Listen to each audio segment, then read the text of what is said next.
Welcome, my friends, to Walking the Spiral of Truth and Love. I'm Coach Bill Sullivan, the founder and senior director here at Meditate School of Mindfulness and Sound, and the creator of the SVMT Method of Transformation. Take a moment with me. Before we go anywhere, just arrive. Feel where your body is. Feel what's holding you up. And maybe take in a slow, deep breath and just a longer exhale. Good. This space, it's always an invitation. Not to learn something new right away, but to come back to something real, to come back to your body, to your breath, to what's actually happening right now. Pause. And today, I want to share with you something about fascia. And not in the way that it's usually talked about, because most of what's out there is force, is pressure. It's about breaking things up, pushing through. And if you've ever been on the receiving end of that, you probably know it doesn't always feel like healing. Now, those things are useful at times, but here's a different perspective. What I want to share today is a different way of understanding this, the way we teach it through FasciaWave, which is really simple. When you strip it down, it starts with safety first, with hydration over force, with titration, which is less, is often more. Titration, instead of flooding the system, and regulation, before we ever talk about release. So whether you're a practitioner or you're just someone trying to feel a little bit more at home in your body, this is for you.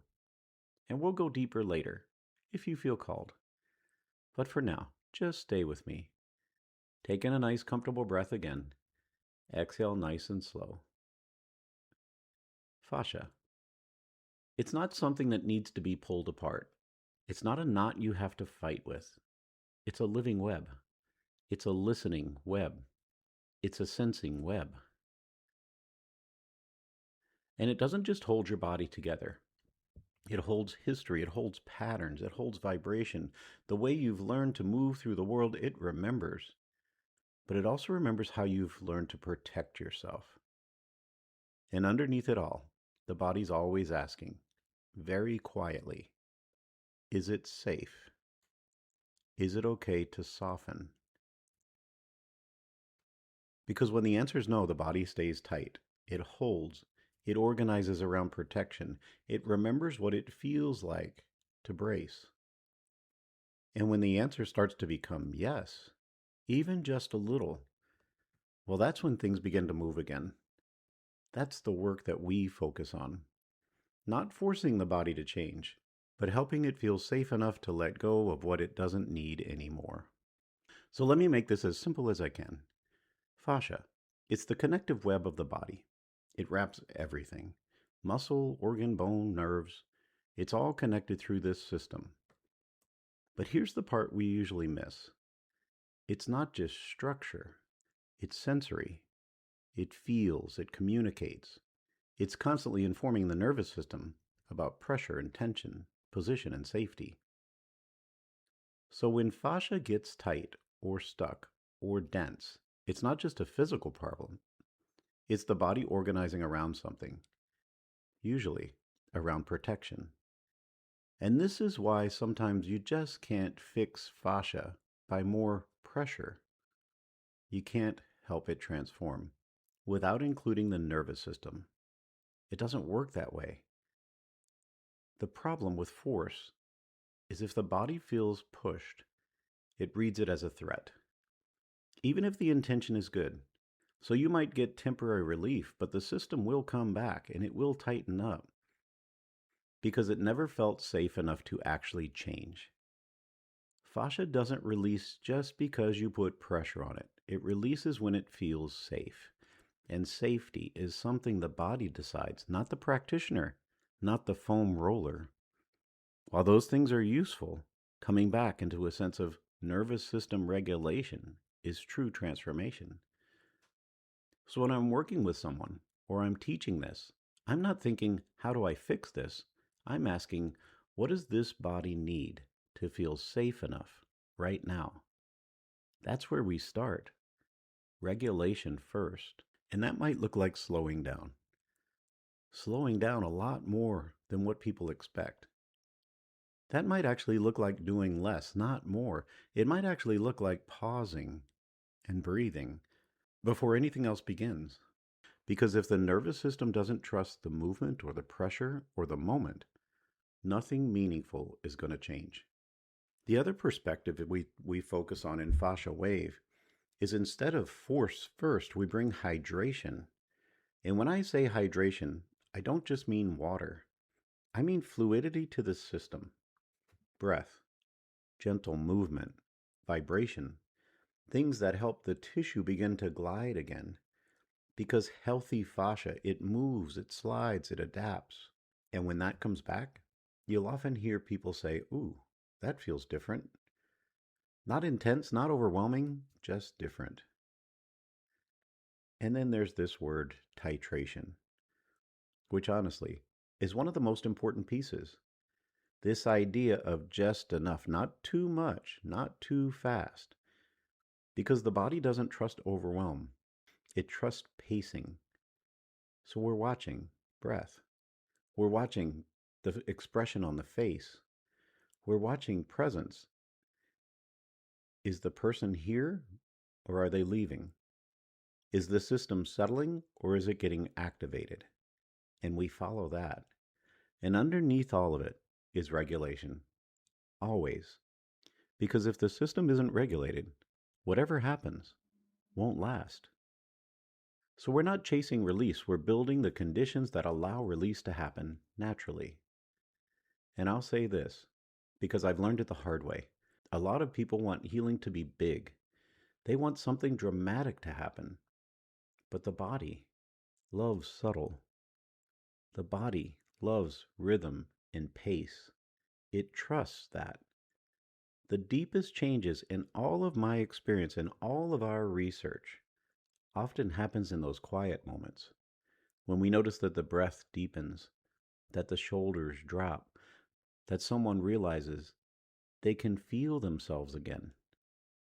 That's the true work. As I reflect on that, I'm thinking of a client who came to me carrying a lot of tension. I could see it right away. Her shoulders were lifted, her breath was shallow. Her body was already preparing. Before anything ever started, she told me, "I've been getting a lot of deep tissue work, and it would help for a day or two. And then everything would just come back. Sometimes even worse." And that's such an important moment because the body isn't resisting the healing, it's protecting itself from how the healing's happening. So we didn't go into the tension. We slowed everything down. I guided her to take in a nice, comfortable breath and just let out a longer exhale. I guided her to feel the table, to feel the space, to recognize there's nothing to fix. And then I introduced vibration, very gently, with a low ohm tuning fork. And not in a way that pushed, just offered. We stayed at the edges. I didn't go right to the center of it. And after a few moments, her breath shifted, just slightly. And she said gently, "Something's letting go. But it's not me." And that's it. That's the moment. Not force, permission. And by the end, she said, "I feel like I have more space, and I'm still here." And that part matters. Because she didn't leave her body to get there. And a few days later, she said it didn't come back the same way. And that's when we know something actually changed. And there's another story, a story I carry with me. Another client came in not long after losing someone she cared for deeply. And I could feel it. Before she said anything, the room felt heavy. She felt quiet. Her chest barely moved when she breathed. Her throat was tight like something was trapped inside of her. Something had just stopped. And she said, "I don't think I've taken a full breath since it happened." And in that moment, we know there's nothing to fix. Grief isn't something we can just fix. It's something we hold. So we started the same way. Safety, breath, support, presence. No agenda to fix. We didn't go right to her chest. We stayed around the body. I introduced gentle vibration with the beat of a drum, soft, gentle, steady, to let her system feel. This is okay. To let her system feel the repetitive beat, the repetitive rhythm that introduced a feeling of consistency and pace that the body felt safe enough to start to let go. Slowly, her body began to allow her to sink down into the table, not to release, to just allow. And after some time, I shifted the practice. We moved a little closer. I put a tuning fork near her rib cage, very gently, moving it around in different places. A low om, a gentle, steady vibration. As I moved that fork from one place to another, in a consistent rhythm, suddenly a tear. Just one. No collapse, no overwhelm. I took in a nice deep breath and exhaled nice and slow, and then she repeated that. And another tear. And she said softly, "It feels like something's moving, but it didn't hurt." And that's the difference. We didn't push, we didn't pull, we allowed. After the tuning fork, I moved back to the breath, and I invited her to take in another deep breath, and I did it with her. And then I said, on the next exhale, let's hum together. And we just hummed. And I could tell her voice cleared. Her breath had more space. And by the time we finished, we didn't fix anything. The grief was still there. It just transformed a bit. She wasn't frozen. She wasn't trapped in the stagnant energy of what she came in with. And then she said gently, "I thought if I let that energy move, I would fall apart. But I feel like I can be with it now. I feel like I can allow this to be here now." And that's the work. I guided her and said, in the days ahead, do that practice because it's the one that seemed to work best for you. Take in that comfortable breath and hum on the exhale. But I reminded her, this isn't about taking grief away. This is helping the body to move with it. And this is why we don't chase release. We build trust. This is the practice. So I want to bring this to you right now. If you can, I invite you to just come into this little practice. Place a hand on your chest or your tummy, and then take in that nice, comfortable inhale, and allow the exhale to be slower and easier. And then I want you to scan your body and notice where your body may be bracing today. If that place could speak, what would it ask for? What would safe enough feel like? Not 100% safer, just 1 degree more. And as you think about that place, come back to your breath and take in that comfortable breath in and imagine breathing into that space. And then a slow, steady exhale, just as you did before. And just stay with that for a few moments. And think about how you feel. Take in one more nice deep breath, and I invite you to hum on the exhale when you're ready. And this is our practice. This is where vibration comes in. Tuning forks. What a great tool that is, because they give a clean signal. A singing bowl, a humming or toning, gentle movement, vibration. Not overpowering, not overstimulating. This isn't about exercise. This isn't about force. This is about something the body can organize around. Not forcing change, but offering a pathway. A pathway of hydration, of movement, of coherence. And when safety is there, the body receives it. Now I want to offer you another guided practice. If it feels safe, if you're in a space you can do this, I invite you to close your eyes or soften your gaze and allow your body to feel supported. Just feel the support beneath you. Feel your feet touching whatever they're touching, and come back to your breath. Breathing in nice and slow, and exhaling just a little longer than you inhaled. Again, inhale, nice and slow, and then an even slower exhale. And just stay with your breath as we move forward, but allow your awareness to expand. Allow yourself to orient to the space around you. Listen for 3 sounds or 3 sensations. Those 3 sounds could be in the space or outside of the space, or the sensations could be the temperature, the light, the feeling, the smell, the taste, the sounds. And allow the body to register these things. And as you think about those things, let this message sink within you. I am here. And at this moment, I am safe enough. And just breathe in that. I am here. And at this moment, I am safe enough. And then bring your awareness down from your chest into your ribs, into your tummy. And as you breathe into that space, imagine that space expanding and then softening. Expanding and softening, like warm fabric moving as it flows in a breeze. And as you continue to feel, I invite you to scan your body and place a hand somewhere that feels held or dense, somewhere that might feel tight. Place your hand there. Feel that connection and offer warmth. And as you think about that place, send this message to that place.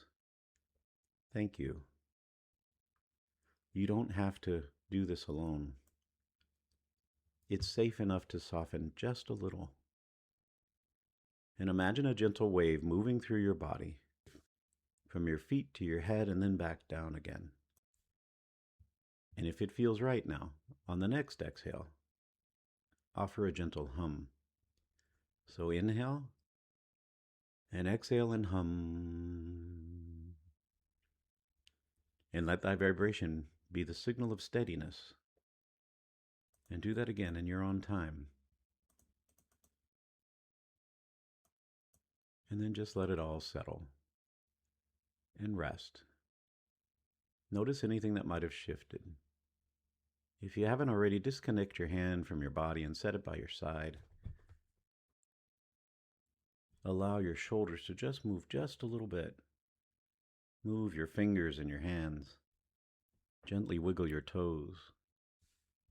Move your head from side to side. Feel the flow.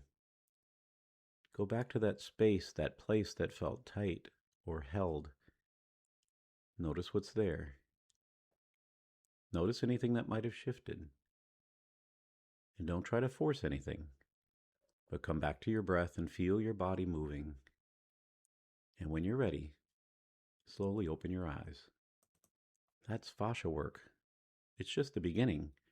We didn't have the tools of the tuning forks or the bowls or the drum. But your body, that sense of safety, that sense of connection, that's fascia work. This work isn't about winning against the body. It's not forcing an emotional release. It's not forcing you to let go of anything. It's setting the conditions where the body feels safe enough to let go of what it's holding, to release what it no longer needs to hold on to. This is about returning to relationship between the body and the mind, between the fascia and the nervous system, offering safety first. Because the nervous system will always lead. It will either brace or relax. Hydration, because the web of fascia needs fluidity. Titration, because trust is built slowly. And regulation, because that's what allows real change. This is FasciaWave, not force, but invitation, not pressure, but presence, not fixing, but organizing. This is our practice. And if you stay connected to our page, there will be many more lessons in fascia work. But for now, I thank you for walking this spiral with me. If this work speaks to you, whether as a practitioner or someone ready to deepen their own relationship with the body, I invite you to explore further. Our practitioner of fascia therapy certification and our FasciaWave Costa Rica retreat are both designed to take this work deeper in a grounded, safe, and truly transformational way. You'll find all the details in the show notes and on our website. But as always, it's been my honor to walk this path with you. I'm Coach Bill Sullivan, the founder and senior director at Meditate School of Mindfulness and Sound. Come back to this message often. Come back to the practice often. Come back to the breath, to the hum, to the gentle movement. To recognize this is how we move forward. This is how we transform. This is FasciaWave. As always know, love is the way and truth is the path. Until next time.